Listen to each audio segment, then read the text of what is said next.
ini saya akan sedikit mempresentasikan tentang materi biaya overhead pabrik atau BOP sebagai tugas akhir semester mata pelajaran akuntansi biaya. Nah, langsung saja yang pertama yaitu adalah pengertian biaya overhead pabrik. Yang pertama, pengertian biaya overhead pabrik. Biaya overhead pabrik adalah biaya-biaya dalam pabrik yang dikeluarkan perusahaan dalam rangka proses produksi kecuali biaya bahan baku dan biaya tenaga kerja langsung. Jadi BOP itu biaya produksi selain biaya bahan baku dan biaya tenaga kerja langsung. Yang selanjutnya, penggolongan biaya overhead pabrik. Nah, dalam biaya overhead pabrik atau BOP itu digolongkan menjadi beberapa biaya. Yang pertama, penggolongan biaya overhead pabrik menurut sifatnya. Di antara lain yang menurut sifatnya adalah biaya bahan penolong, biaya respirasi atau pemeliharaan, biaya tenaga kerja tidak langsung, biaya yang timbul sebagai akibat penilaian terhadap aktiva tetap, dan biaya overhead pabrik lain secara tidak langsung yang memerlukan pengeluaran uang tunai. Nah, di sini tadi ada biaya tenaga kerja tidak langsung. Jadi biaya tenaga kerja tidak langsung atau PTKL itu termasuk BOP. Kemudian yang penggolongan nomor 2, penggolongan biaya overhead pabrik menurut perilakunya dalam hubungan dengan perubahan volume kegiatan. Di antaranya, biaya overhead pabrik tetap, namun biaya overhead yang tidak berubah dalam kisaran perubahan volume kegiatan tertentu. Yang kedua, biaya overhead pabrik variabel adalah biaya overhead pabrik yang berubah sebanding dengan perubahan volume kegiatan. Nah, bisa diartikan sendiri ya. Jadi variabel ini sebanding dengan perubahan pabrik. Jika semakin tinggi aktivitas pabriknya, semakin tinggi juga BOP-nya. Nah, yang kedua, biaya overhead pabrik semi variabel. Nah, maaf, yang ketiga maksudnya. Semi variabel adalah biaya overhead pabrik yang berubah tidak sebanding dengan perubahan volume kegiatan. Nah, ini berbeda dengan variabel tadi. Ini perubahan BOP-nya tidak sebanding dengan kegiatan di pabriknya. Kurang lebih seperti itu. Nah, yang ketiga, penggolongan biaya overhead pabrik menurut hubungan dengan departemen. Saya ulangi, penggolongan biaya overhead pabrik menurut hubungannya dengan departemen.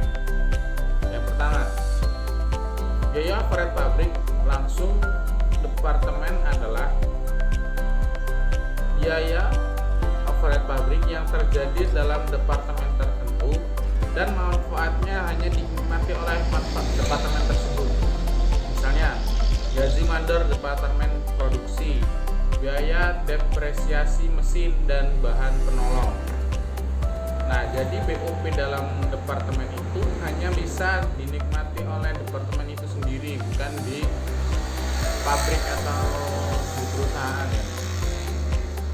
Nah, yang kedua, biaya overhead pabrik tidak langsung departemen adalah BOP tidak langsung departemen. Biaya overhead pabrik yang manfaatnya dinikmati oleh lebih dari satu departemen. Jadi ini berbeda dengan yang pertama tadi. Ini dinikmati lebih dari satu departemen. Contohnya, biaya depresiasi pemeliharaan dan asuransi gedung. Nah, jadi kalau asuransi itu sepertinya sudah menyeluruh ya. Kemudian, penentuan tarif biaya overhead pabrik, penentuan BOP. Perusahaan yang produksinya berdasarkan pesanan, BOP dibebankan kepada produk atas dasar tarif yang ditentukan di muka. Berikut ini diuraikan alasan pembebanan biaya overhead pabrik kepada produk atas dasar tarif yang ditentukan di muka dan langkah-langkah penentuan tarif BOP. Langkah-langkah penentuan tarif biaya overhead pabrik. Yang pertama, nanti kita bahas satu-satu ya. Ini ada 3. Yang pertama, menyusun anggaran biaya overhead pabrik. Yang kedua, memilih dasar pembebanan biaya overhead pabrik. kepada produk, dan yang ketiga menghitung tarif biaya overhead pabrik. Kita bahas yang pertama, menyusun anggaran BOP. Menyusun anggaran BOP. Dalam menyusun anggaran BOP atau biaya overhead pabrik, harus diperhatikan tingkat kegiatan atau kapasitasnya yang akan dipakai sebagai dasar penaksiran biaya overhead pabrik. Nah, jadi penyusunan ini sebelum kita menyusun, kita harus tahu terlebih dahulu kira-kira atau ditaksir lah berapa biaya overhead pabriknya dalam kegiatan kapasitas kali ini. Ada 3 kapasitas yang dipakai sebagai dasar pembuatan anggaran biaya overhead pabrik. Yang pertama yaitu kapasitas teoritis, yang kedua kapasitas normal, dan yang ketiga kapasitas sesungguhnya yang diharapkan. Nah, itu 3 kapasitas yang dapat dipakai sebagai dasar penyusunan anggaran BOP. Kemudian yang ketiga tadi ada pemilihan dasar pembebanan biaya overhead pabrik kepada produk, pemilihan dasar BOP kepada produk. Ada berbagai macam dasar yang dapat dipakai untuk membebankan BOP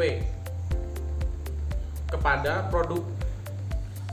Jadi ada beberapa pembebanan BOP kepada produk. Yang pertama satuan produk, yang kedua biaya bahan baku, yang ketiga biaya tenaga kerja langsung BTKL, yang ketiga jam tenaga kerja langsung, dan yang kelima jam mesin. Berikutnya faktor-faktor yang harus dipertimbangkan dalam memilih pembebanan BOP. Nah, tadi dasar memilih pembebanan BOP, kemudian sekarang faktor-faktor yang harus dipertimbangkan. Yang pertama, harus diperhatikan jenis biaya overhead pabrik yang dominan jumlahnya dalam departemen produksi. Harus dipertimbangkan jenis BOP-nya yang lebih dominan jumlahnya dalam departemen produksi. Dalam sebuah produksi harus lebih didominankan BOP yang mana yang lebih penting. Yang kedua, harus diperhatikan sifat-sifat biaya overhead pabrik yang dominan tersebut dan eratnya hubungan sifat-sifat tersebut dengan dasar pembebanan yang dipakai. Nah, untuk perhitungan tarif biaya overhead pabrik saya tampilkan di sini. Nah, untuk perhitungan tarif biaya overhead pabrik, di situ ditampilkan rumus menghitung tarif biaya overhead pabrik sebagai berikut. Tarif BOP sama dengan BOP yang dianggarkan per taksiran pembebanan BOP.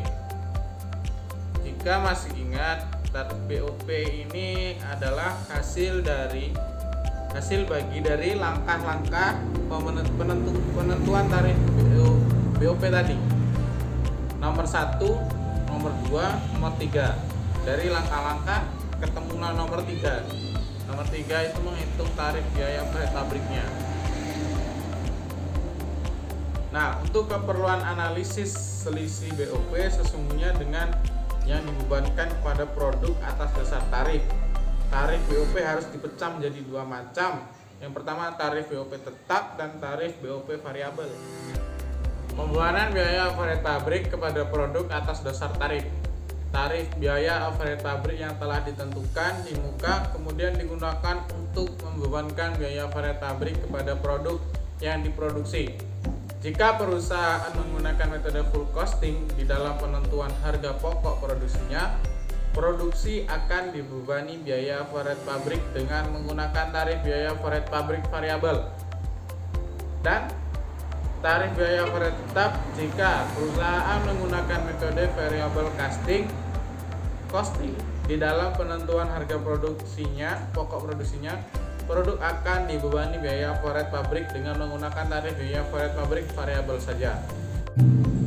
Nah, tadi sempat dijelaskan 3 macam kapasitas ya yang dapat dipakai dalam pembuatan anggaran BOP.